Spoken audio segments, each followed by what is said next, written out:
Technology changes quickly, and keeping up can present many problems, especially for older adults who didn't grow up in a digital world. From virtual doctor visits to smart driving cars, technology is changing our world. Hello, everyone, and welcome to this month's edition of Rural America Live with AARP. I'm Marlon Bowling. Thanks for joining us. Technology can be confusing, scary, and expensive. Now, if you have an overwhelming fear of new technology, you're not alone. It's something called technophobia, and older adults are especially prone to it because they didn't grow up with email or cell phones and the internet. Well, to help you get over the fear of using technology and learn some tricks on how to use it, our friends from AARP have brought along their tech expert to answer all your questions. Here's a question of the month. What makes you frustrated with technology?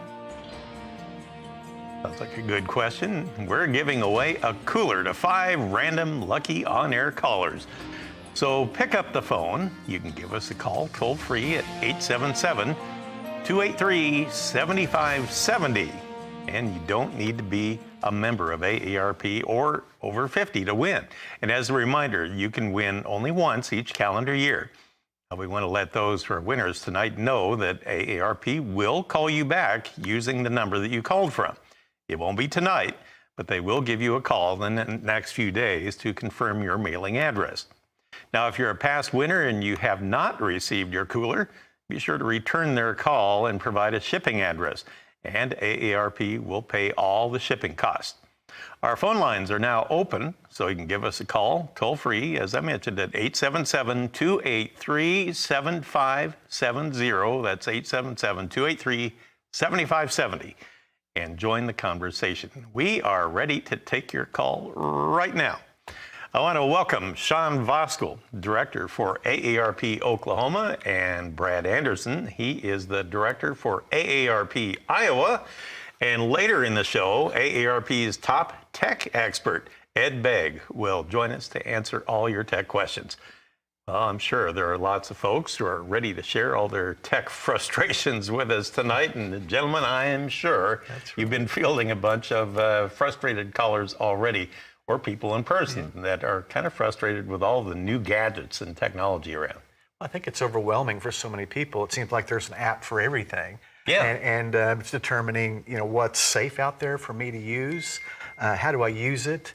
And I think with the billions of dollars that our states will be receiving to build out the infrastructure for high-speed internet, we've also got to think about, once we have it, how are we going to teach people how to use those devices? Right. So there's a lot of opportunities, and AARP can help. Well, there's such a steep learning curve to some of this stuff. I mean, it can be overwhelming when you first see something and you see all the buttons and directions on it. It's like, whoa, the older people have a hard time adjusting to that. And what about you, Brad? Yeah, and I tell you, one of the most popular classes that we offer in AARP Iowa are tech-related classes. Really? And so they always sell out. So whether it's virtual or in person. And it starts everything from how to use your smart television to how to use your iPhone, how to text your grandchildren a photograph. So, clearly, as evidence of how frustrating this is for people, just look at our class sign-up sheet, and you'll see that there's some real frustration out there, but hopefully we'll be able to offer some practical advice here tonight. And the one-on-one help, I think, is what really people help. How do I turn this on? What's the next step? And I think the one-on-one with in-person classes have been really successful. Yeah, I've seen it firsthand several times, and it used to be I ate that stuff up. And I know. I'm kind of getting that way myself. Well, a recent AARP survey on technology and the 50-plus group found that many older adults have embraced technology like iPads and tablets because, well, it's easier to stay connected. But there were concerns around other areas. Sean, I wondered what else that survey revealed to you. Well, I think we've learned a lot from the pandemic, and whether you were ready to embrace technology, many of us had to. And so there were some really positive things that showed, but some concerns as well. We know that 41% of folks say tech helps them lead a healthy life. and maybe it's virtual health, telehealth that's really important, so they see that help. 74% want new technology to work seamlessly with other technology that they already have. That's really important. 57% say they rely on technology to connect with others, especially family members. And we know that's a number one we hear about, and connecting with family and loved ones. And the last one, they really prefer to learn how to use technology from those they trust, like family. So they want to make sure that they're in a safe environment learning that technology where they cannot be frauded or scammed. Yeah, exactly. Well, Brad, what are some of the issues that some of the older generation are experiencing and causing all this frustration with the new technology? It actually can be a scary event for them, you know? It really can. And honestly, I mean, tech frustrates everybody, right? No matter what age you are. For me, I will tell you, anytime I'm asked for my username and password, I break out in a cold sweat. So really, I've got a real source of anxiety. Get some more makeup on. Get some more powder on my head. But it's frustrating. And so one of the things that I'm curious from our listeners today is, what is it with you that really frustrates you and makes you anxious about technology? So, for example, are there Zoom calls that you're anxious about? Is it scheduling appointments online? Is it getting a new cell phone? So there are a lot of reasons for this anxiety, obviously. Number one is maybe it's unfamiliar. So with my dad, for example, I bought him a smartwatch. He hated it at first. Now he can't live without it, right? So maybe it's unfamiliar. Secondly is maybe it's overwhelming, you know, and sometimes new tech can be overwhelming and requires a lot of education. This is why I don't play video games with my son, by the way. I don't know how any of them work.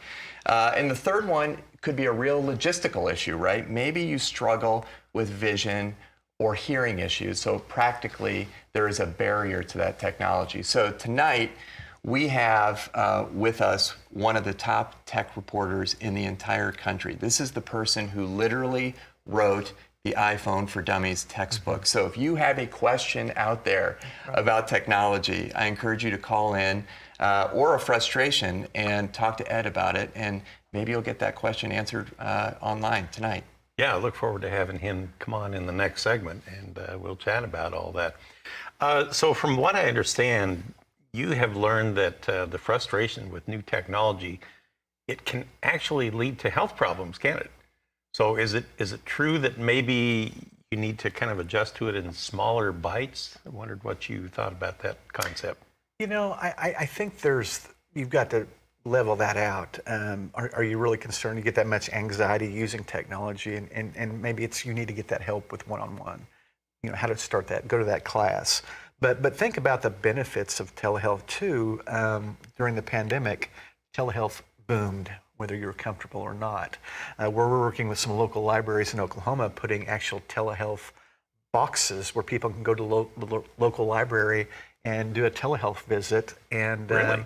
Yeah, it's great. So there's opportunities there I think are going to will outweigh the concerns with it, because, you know, in the rural areas we have trouble finding specialists and driving distances to see that doctor. But if you're able to go to that local library and have a private health, kind of a telehealth box where you can have that one-on-one conversation, while it's not going to, you know, you still need to see your doctors for certain things, but think about some of that benefits of telehealth for folks in rural areas. How about you, Brad? What kind of experience have you had in that regard about maybe causing health issues, just the fear of technology? Well, and I will tell you, technology has been a game changer when it comes to older Americans and healthcare. So, for example, we did a recent survey. 42% of older Americans now rely on technology to make them healthier. 10 years ago, that number would have been in single digits, right? So it could be a smartwatch that monitors your heart rate. Oh, yeah. It could be another app. It could be a website.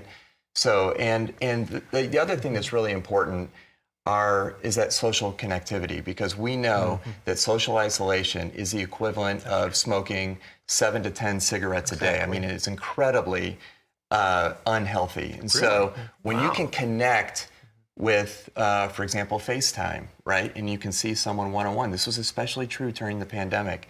It's a game changer. So where we've come over the last decade is monumental. But Our survey also showed people still have a lot of questions about technology and they need to be educated. And that's what Ed, our expert, is going to do here tonight. Well, and you bring up a great point about the pandemic.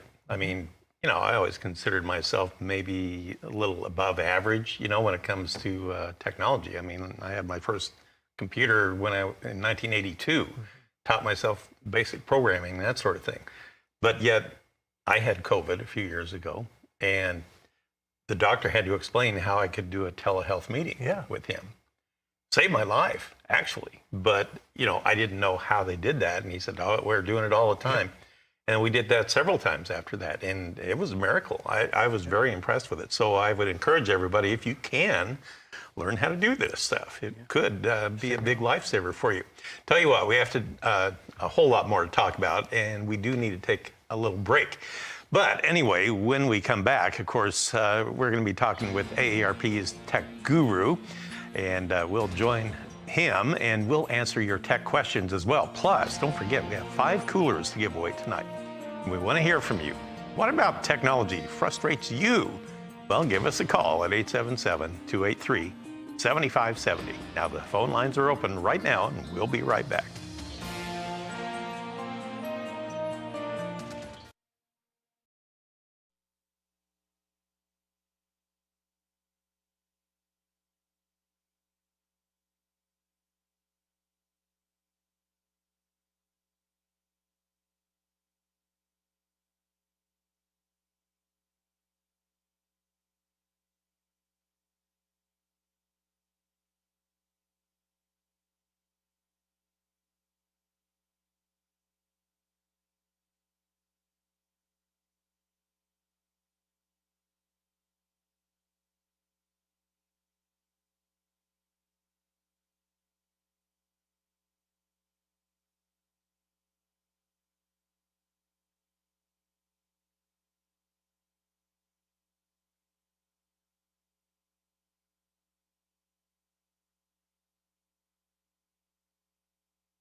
Your smart speaker can tell you the latest news or remind you to take your medication.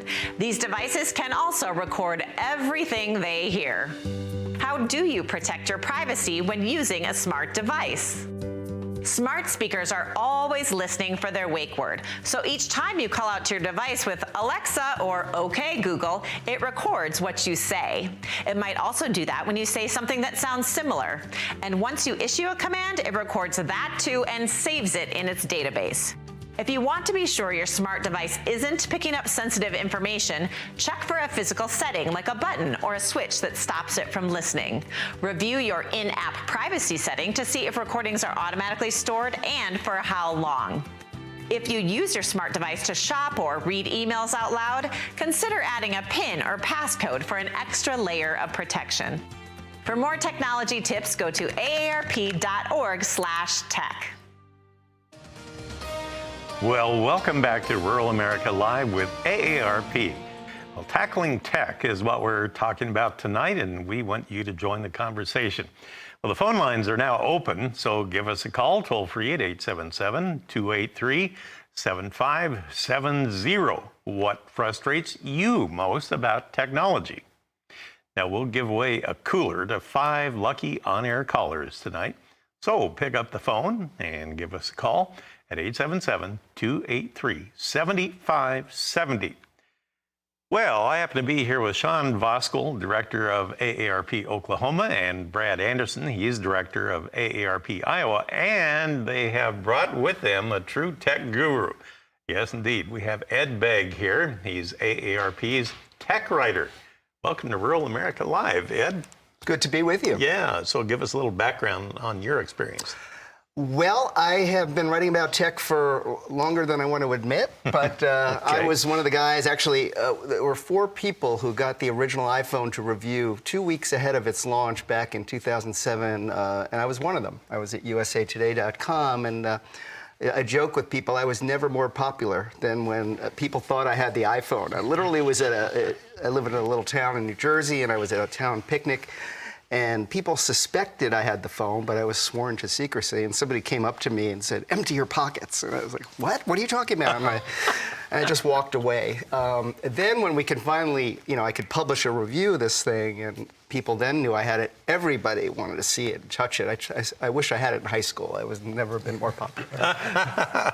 So what did you think of it when you saw it? I gave it a really positive review. In fact, I called it a prodigy at the time. And like many prodigies, it had enormous potential. But it also could have flamed out. We didn't know. There was no guarantee that this thing was going to be successful.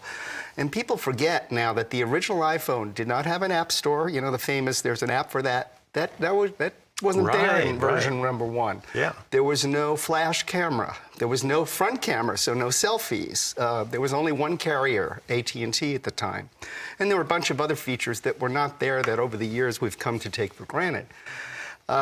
So now we fast forward all these years later, and the iPhone is probably the most, technologically successful product, certainly in this century, right? Yeah.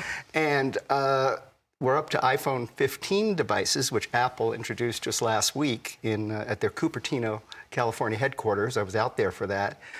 And it's amazing how far these devices have come all these years later. You keep thinking that they will have thought of everything every time they come out with a new one, and still they continue to amaze every time a new one comes out. Yeah, I mean, it gets to the point, the cameras are a little bit better. They do make changes on the margins, If you bought a phone last year or the year before, you probably don't have to run out and buy one of these new iPhones yet. But if your phone is, a few years old, it may have been state-of-the-art 4 or 5 years ago, but now it's beginning, the battery isn't what it was. The camera's good, but not as good as these newer devices. You're a candidate, I guess, for the new ones if you have the budget. You have to point out these are not inexpensive devices. Yeah.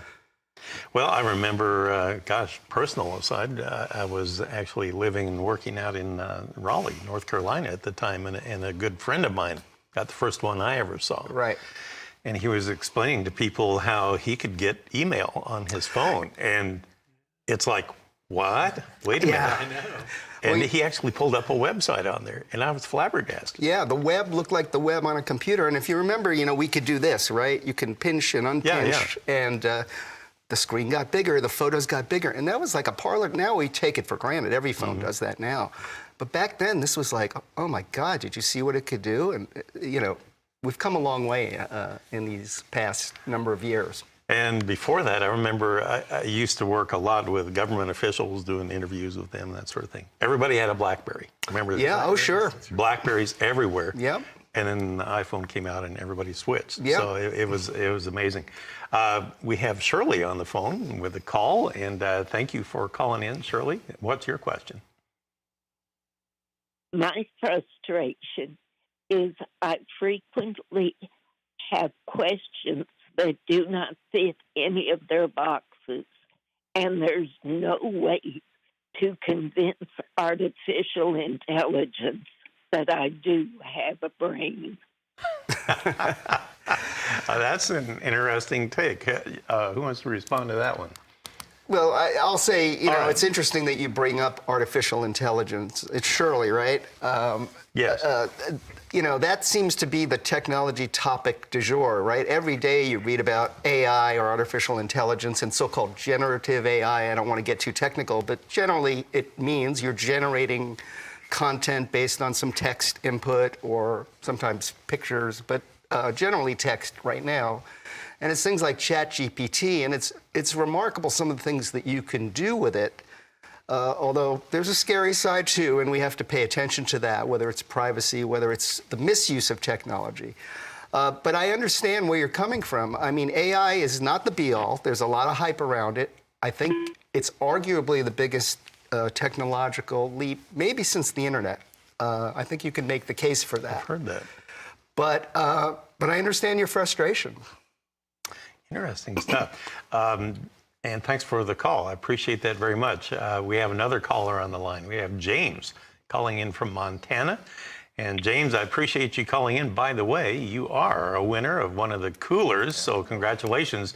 Make sure that we will be calling you back here soon, and make sure that you respond so you can get that cooler. Tell you what is your frustration for our panel here? Yes, hello. I keep wondering why all these apps and software applications have to be updated so much. Seems like you just get used to using it, and then there's an update, and then you can't use it anymore. It seems to change. So I keep wondering, why do they have to update? Seems like every week, maybe even every month, they update these apps. That's a really good question. Now, what they will tell you, what the industry will tell you is updates make them better. It's more secure, it adds features or whatever. Unfortunately, that's, as you've discovered, James, that's not always the case. And in fact, when new versions of the operating systems come out, whether it's Android from the Google side of phones or iOS for iPhones, sometimes when you bring in the new generation, older apps will no longer work. And I've run into this myself. It's funny, a lot of people play this game, Wordle. I don't know if you do. I remember an app that had the same name called Wordle. It was like the board game Boggle, and but not the Wordle we see today. Well, it just stopped working because it was no longer supported by the operating system. So again, in theory, it's trying to make an app better, adding features, more secure in reality, and taking advantage of newer hardware too, better chips and processors and all the sort of innards of the phone. But sometimes older apps no longer work. To that point, there are times when something like a new update comes out. Yeah. And maybe I'm a little odd that way, but a lot of times I don't like to upgrade right away if I have a choice. I want to let them work the bugs out for a little bit. Is that a good thing to do or not? I think that's a smart thing to do. Now, I don't take my own advice on that. The minute it was available, I went and grabbed it. And I was also playing with the beta version, the testing version before the launch. But it is smart to do that. In fact, just today, Apple came out with version, it's iOS 17, and today they came out with 17.01, which is already a release with bug fixes. Really? Yeah, just today. Oh my just gosh. a few days after the software actually became available. And that's not unusual, And, so there are those of us who can't wait, but I think you're being very prudent in that approach. Well, just the operating system on my phone. I have gotten burned in the past by upgrading too fast. Yep. And I went ahead and did that, and then none of my apps worked. And it blew them all up. And then I had to wait for the new patch to come out to fix the update. They all didn't work? It was almost all of them, yeah. I had to get an update for the update, if you will. Right. And it came out about 2 days later, but it made it a headache for a Yeah, while. talk about frustration. That is a big one. That was a frustration, that's a good point. So we have John calling in from Illinois. Hey, John, thanks for calling in. What's your frustration? Yes, can you hear me? Yeah. Yes. Okay, the question I have, I live in extreme southern Illinois, and there are a lot of areas where we still do not have high-speed internet. To give you an example, there's a small town called Creel Springs that has a mini mart and a post office, and a lot of times in the mornings, there may be a line of 8 or 10 people waiting to check out because everybody now uses a debit or credit card, and they don't have high-speed internet. So we all stand up there while the dial-up goes and wait. Mm-hmm. Well, Wow. my question is, when the local carrier for my iPhone, upgraded with a lot of pomp and circumstance to the 5G network, my cell phone would not even work as well as it did before the upgrade in a lot of the areas that I travel. And I had a person tell me to go under the cellular data options tab, go down to the voice and data tab, and unclick the 5G network, get off of that thing, and jump back onto the LTE highway. And I guess my question is, I did that. I've never switched back to the 5G, and my phone works like it did before. So what am I missing out on 5G? Should I switch my phone back? I mean, I don't really even understand what I did, but it worked. That's intriguing. Yeah. Well, what do you think of that, Ed? Well, I'm glad it works now. I think you hit on something. First of all, 5G, talk about hype.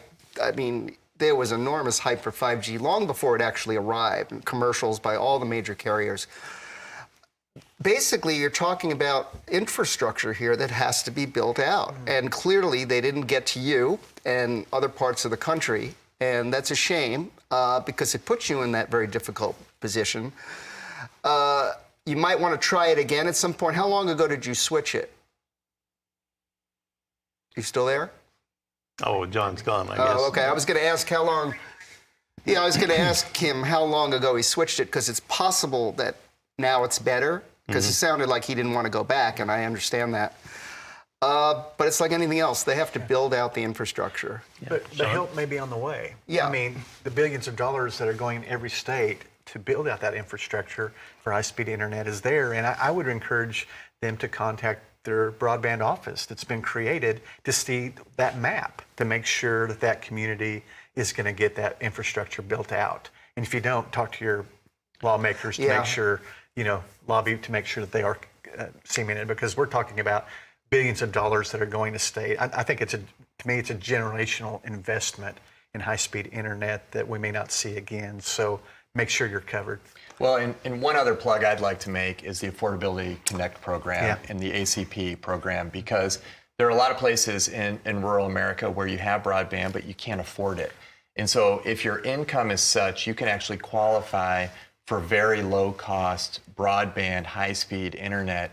If you go to just Google Affordability Connect program, and you'll find how to fill out the application. It's very easy, and it can save people in rural America a lot of money by doing so. Yeah, you'll basically get $30 a month, and actually, if you're in a tribal land, it's up to $75. And just to add on to that a little bit, there are some communities, and like you say, there's a lot of federal money being offered to upgrade all the systems. But I actually live in a situation like that where we're kind of falling through the cracks, if you will. Yeah, we have some, I call it medium speed internet, but they brought in fiber internet to all the surrounding areas. But because I live inside a small town city limit, that's classified outside of what qualified for rural development. And everybody in the country within a half mile of me has fiber, and I can't get it. Yeah. And it won't be for 2 years yet. Oh, gosh. So it is frustrating, I understand. Tell you what, here is that toll-free phone number if you want to jot it down, 877-283-7570, and you can call in too. And don't forget, we're giving away 5 coolers tonight, so you might qualify for one of them. 877-283-7570 is the number, and join the conversation. Let us know what frustrates you about new technology. We have Pete calling in from Texas. Pete, thanks for your call. And by the way, you are a winner of one of the coolers, so congratulations. So tell us, what frustrates you about technology? Well, I hope that I don't have so much of a frustration, maybe more questions for you. First, let me kind of go backwards and say I really love RFD-TV. It's my go-to channel now. Thank you. First question would be, so many things when you're online looking around direct you to Facebook, or what was Twitter, X, I guess now. Yeah. Sometimes TikTok, often YouTube. Are you generally safe going to these sites as far as people being able to get into your phone and stealing, identity theft, what have you? Second question would then be, so many of these sites, whether you want to see an article or something, they want you to put a cookie and they'll give you an option, accept cookies or manage cookies. Am I safe accepting these cookie things? What are they? And I know nothing about managing them, so am I safe just accepting them as they present them to me? And lastly, I am an Apple kind of guy. I have an iPhone and I have an iPad, and I love them. But when I first started using them, it was my impression, or maybe it's a myth, and maybe you can help me with that. I always understood that Apple was nearly uncorruptible, or at least as far as securing your data, et cetera. Is that a myth, or is that fairly true, as long as you keep up with the iOS updates, et cetera? There you go, Ed. So security. Yeah, security. That's traditionally been true, which is not to suggest that it's bulletproof, because nothing out there, unfortunately, is bulletproof. Apple did have a reputation through the years, certainly with the Mac computers, of being very secure. Not 100%, nothing's 100%. It's generally been true. Now, having said that, I just mentioned the bug fixes in the new iOS, which is just out a few days ago. I don't know if any of those fixes are security related, but you will see Apple, along with their counterparts at Google and Microsoft and elsewhere, come out with updates that fix security issues. So that's number one. I think generally in the past, and probably for the most part, Apple is pretty safe, pretty secure, but that doesn't mean you should kind of let your guard down and assume if something looks fishy that maybe you should think twice before you certainly update something. Now, you were asking, I guess, about Facebook. Cookies? Cookies, yes. So cookies are not, it's not the old Nabisco chocolate chip cookies. I'm getting hungry. They're actually small computer files that will be loaded onto your phone and computer that are supposed to make the website you visit operate more smoothly, work better. Sometimes it kind of, when you come back to a site, it knows it's you, and the last time you were here, you did this, and you may want to do it again or start from there. That's kind of the plus side of cookies. And I would say that most of them are benign. But again, cookies can introduce some security issues. And so you have to be very careful. Kind of use your common sense, use your radar. If you don't think the company you're dealing with is reputable, don't accept the cookies. And if you have accepted a cookie, you can always go into your settings and remove them. Oh. So that you can do that and dig into settings. There are some programs that will kind of clean them out for you too. There are, but you could do it. You could do it within the browser software of your devices. Does that give it more access to your data too and your preferences, and so it can, and again, to be sold? And again, it's a double-edged sword. Maybe you want that because maybe every time you visit a site, if you're coming and it doesnn't know anything about you, you have to start from scratch. So again, it's a balance. It's a balance.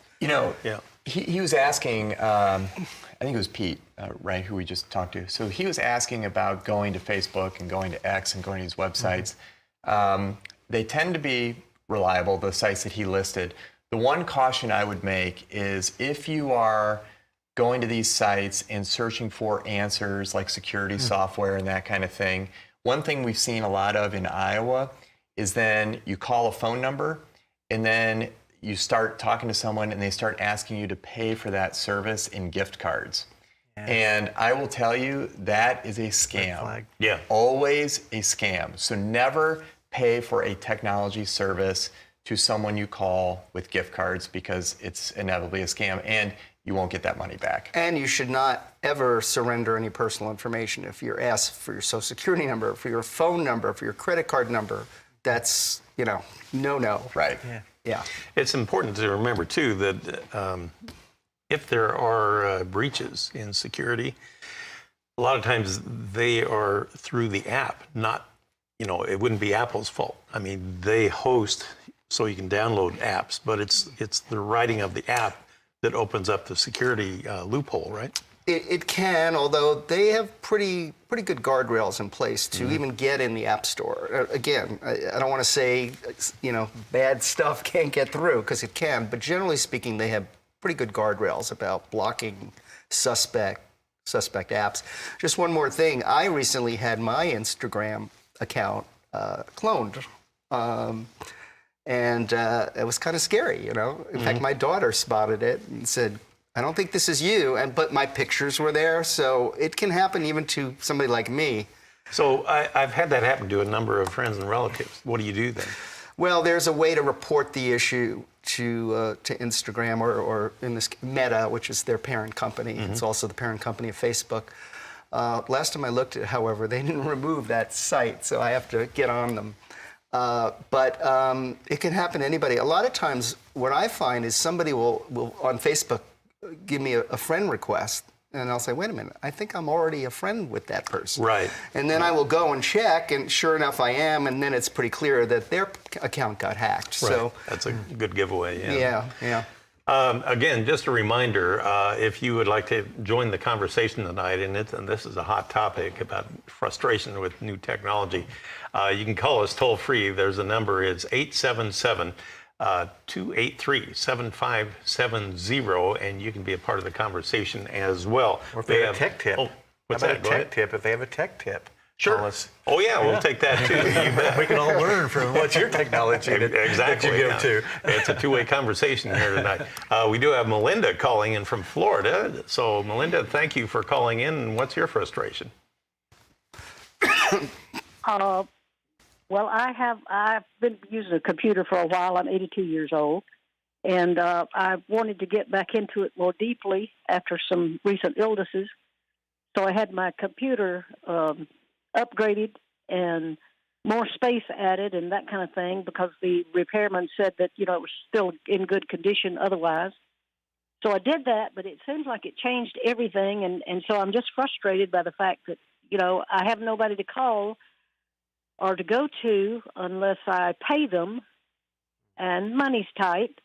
So I wonder why there aren't more local groups that meet, like at community centers or something. I've not heard of any around here that people could go to get some of the questions answered.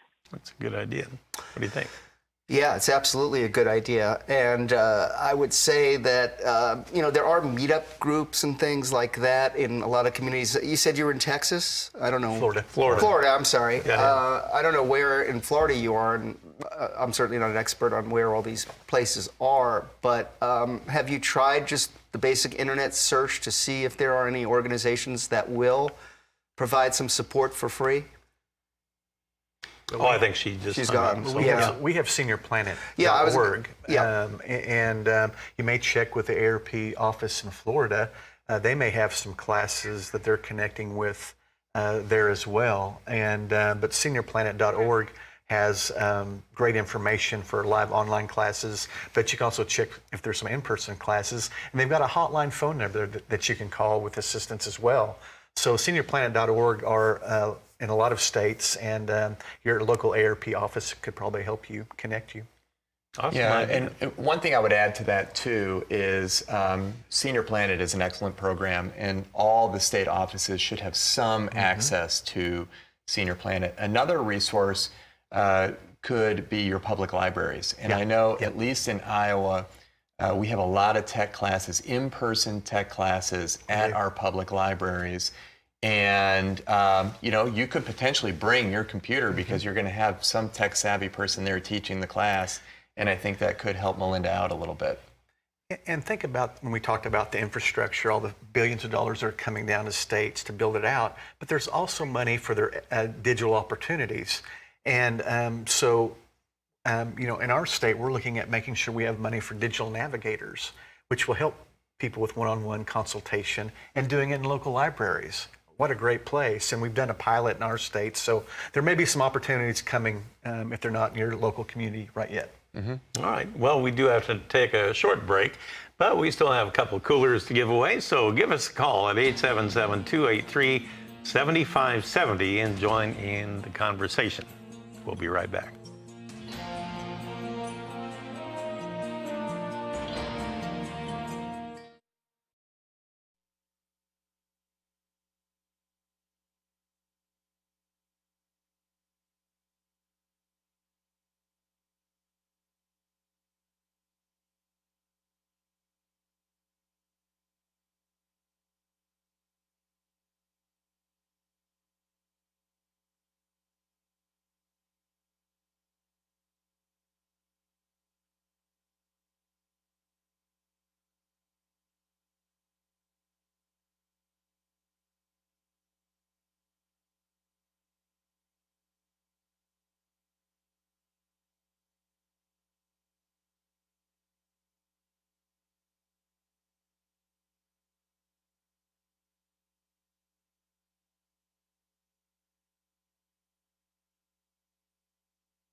tech support cons typically start in one of two ways: an unsolicited phone call or a pop-up warning on your computer or device. These scammers pretend to be connected with a brand name like Microsoft, Apple, or McAfee and say that there's a problem or virus on your computer that needs to be fixed. But those companies won't contact you out of the blue about your computer. The con artists will request remote access to your device in order to run phony diagnostic tests. Don't engage with this type of request. If you do, they will pretend to have found a virus that will damage your computer and pressure you to pay hundreds of dollars for repairs you don't need, asking for a credit card number or requesting payment by gift card or money transfer. Your best plan of action is to shut down your device and don't respond. If you think something may be wrong with your computer, turn to a company you trust and have it checked out. For more scam prevention tips, go to aarp.org/fraudwatchnetwork. Great advice. Well, thanks for joining us. We're talking about technology and frustrations for the older generations tonight, and we still have a couple of coolers to give away, so let's go straight to the phone lines. We have Martin calling in from Minnesota. Martin, thank you for calling in. I appreciate that.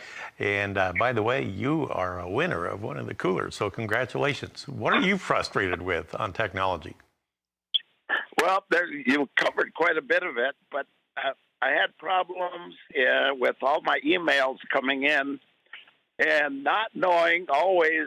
Some of them look like they're so legitimate, and I understand about HTTPS and so on. I've been on computers for a long time, but I still got burned and got viruses. And that's half. I didn't actually get the tour. The second half is when you get emails and you get these scammers or these ones that give you over and over and over telling you that do this, do this, do that. And how can you get rid of these people that are bombarding you on your email? Well, Ed, what do you think on that? Yeah, it's a real problem. Unfortunately, there's this thing called phishing, which is out that's not phishing with an F, P-H-I-S-I-N-G, if I got that right. And basically what it is you'll get an email that looks authentic. It might have a company logo. It really looks pretty good. Right. But there's still ways you can tell that this thing is probably not real. They may not address you, instead of saying, Dear John Smith, it might say Dear John Doe or, Dear Customer. There may be grammatical errors in there, misspellings, things like that. Those are clues that this thing is probably not legit. Now, the sad part is that the scammers know this too, and they're getting better at it through, various tricks. I think you have to have your radar up. You have to sort of say, if they're asking me for money, if they're asking me for personal information, take a pause. If you think it's from your bank, don't deal with it in the email. Call your bank. So there are things you can do, but it's a problem. And unfortunately, the scammers are getting better at scamming you. So you really have to have your guard up. That would be what you call spoofing, is that right? Yeah, phishing, yeah, but yes, there's various things that it's called. But yes, you pretend to be somebody that you're not. And artificial intelligence, which you talked about earlier, the downside of it is it might make some of that easier to fake stuff. You can fake voices, you can fake pictures, but it's not all bad either. We can talk about some voice cloning that's actually for a positive reason. Yeah. And there are a couple other tips too, because this is a really, really important question when it comes to email. And I noticed he was saying that he got a virus on his computer. Yeah. How that typically happens is if you click on a link or if you click on an attachment. So really be cautious about clicking on a link or clicking on an attachment. And also one other tip, and Ed, you've probably heard this too, is really take a look at the email address on where it's from, and make sure that if it's from Microsoft, but it says Microsoft.xo whatever, then it's not Microsoft. So really great question, and from my neighbor there in Minnesota, and appreciated the call. And the same advice goes for text too. Don't click on links on a text unless you're really sure that it's safe.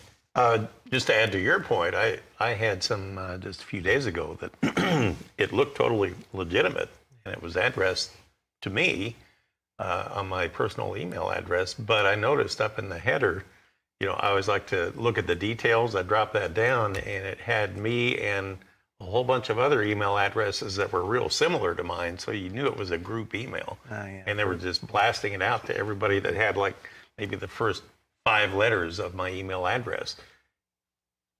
Just delete it. It's like dropping a stick of dynamite when you're fishing. Yeah. Just blowing everybody up and seeing what comes up. So I knew they weren't talking to just me anyway. We have another phone call on the line.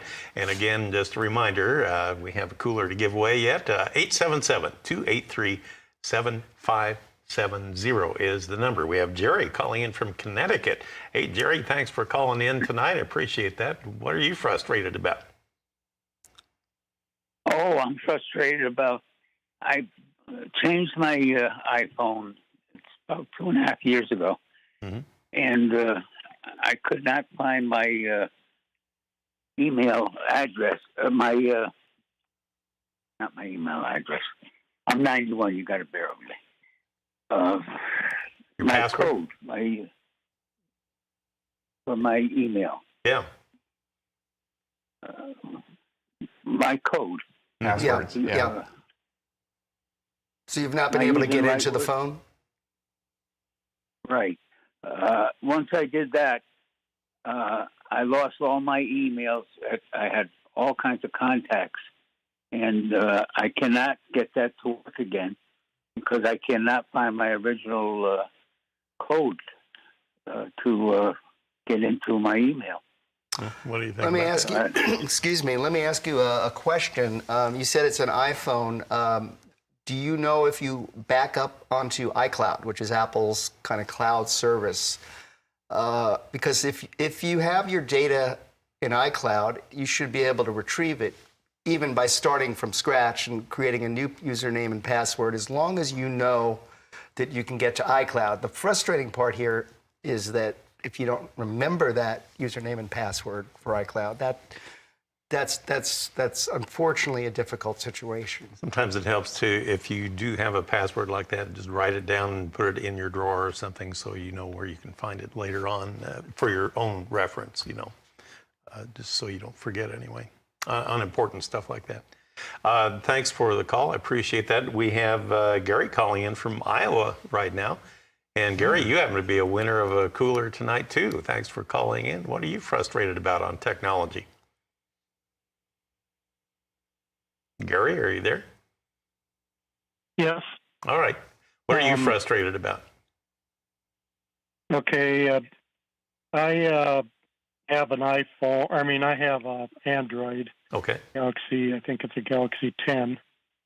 And all the rest of my family has iPhones, so they're kind of wanted me to switch over, but I'm afraid I'm going to lose my cell phone numbers that I have stored because I have a lot of them with the business, and maybe my pictures. But they thought that if I got an iPhone, the wristwatch part of it would be a savior, maybe in my age, in my health. Yeah, excuse me. Do you, again, I'll mention what I just mentioned before. Do you back up anything onto the cloud service, whether, Google, you mentioned you have Android. Google certainly has cloud services, and of course Apple does, and there are a bunch of them out there. So that when you switch, you can bring in your photos and your data from the web.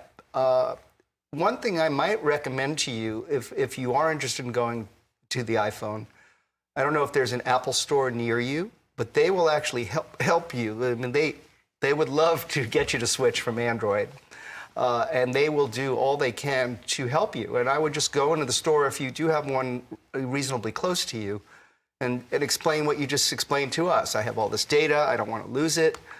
And they will help you. They will do a lot of hand-holding on that. And so that's what I would recommend. Is the cloud service cost? Is that there is a cost. There's a basic free tier, which, depending upon how many photos or videos you have, may or may not be enough. and then you could pay more for more storage. I think it's at 99 cents. I get charged every month. Yeah, I know. I go through that really fast. So Apple just upped its storage options. You have to pay for it, but there's some other options. There's an now. app for that, but there's a charge for that.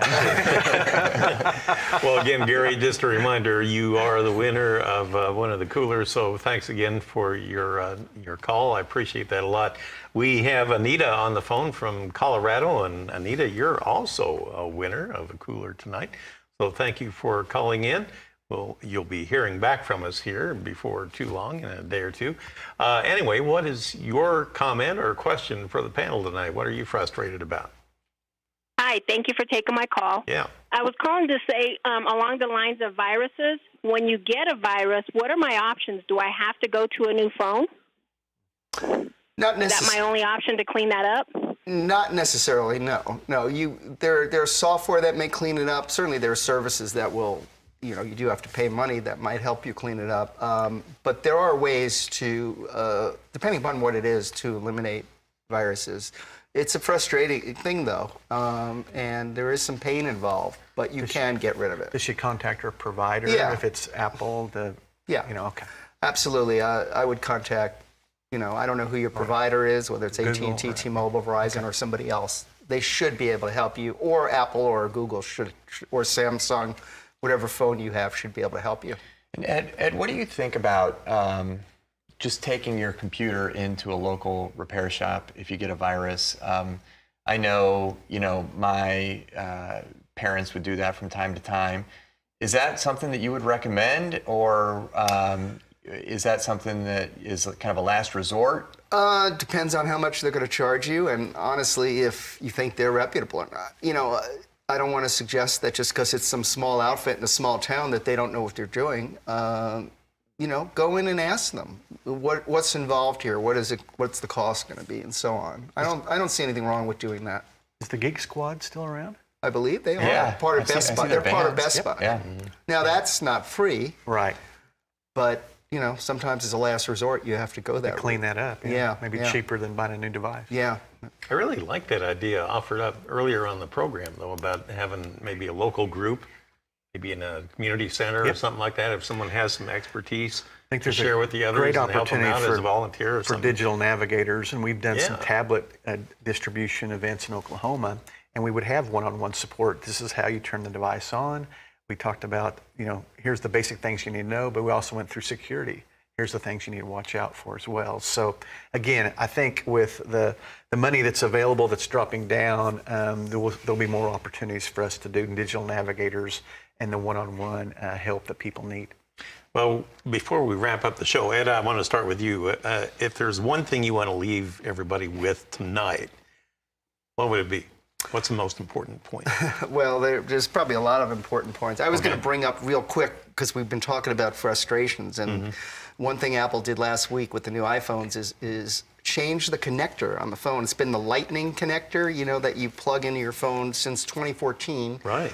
They're now going to USB-C, which is an industry standard. The good news is that same charging cable you have can charge your computer. If you have an Android as well, it probably can charge that, the iPhone. That's the good news. The bad news is all of those cords and cables that you have around may not work anymore. So that's short-term pain for long-term gain. How's that? And then you had a cautionary note about AI that everybody's talking about. Yeah, I mean, it's, technology is only as good as the people behind it, and the people, AI is an enormous topic. We could spend the whole hour on AI. And basically the way it works is it's pulling all this data off the internet.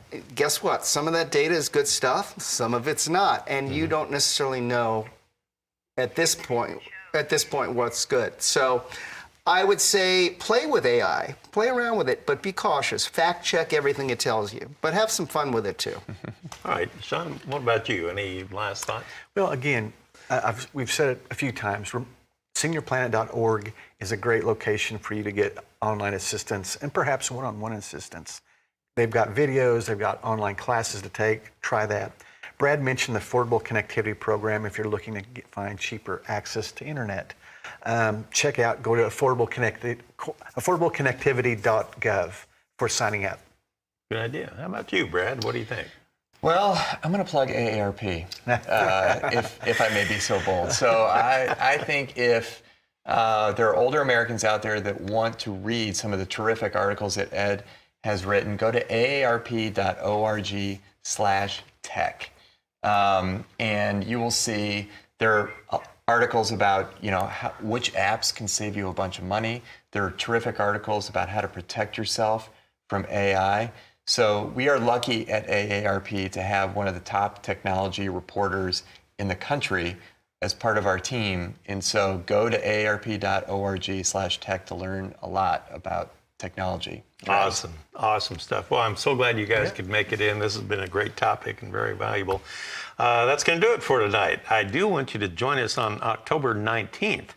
That's when we'll help you navigate the complex world of Medicare and Social Security benefits. That ought to be a good one. Anyway, thanks so much for joining us on Rural America Live, and good night from Rural America's most important network.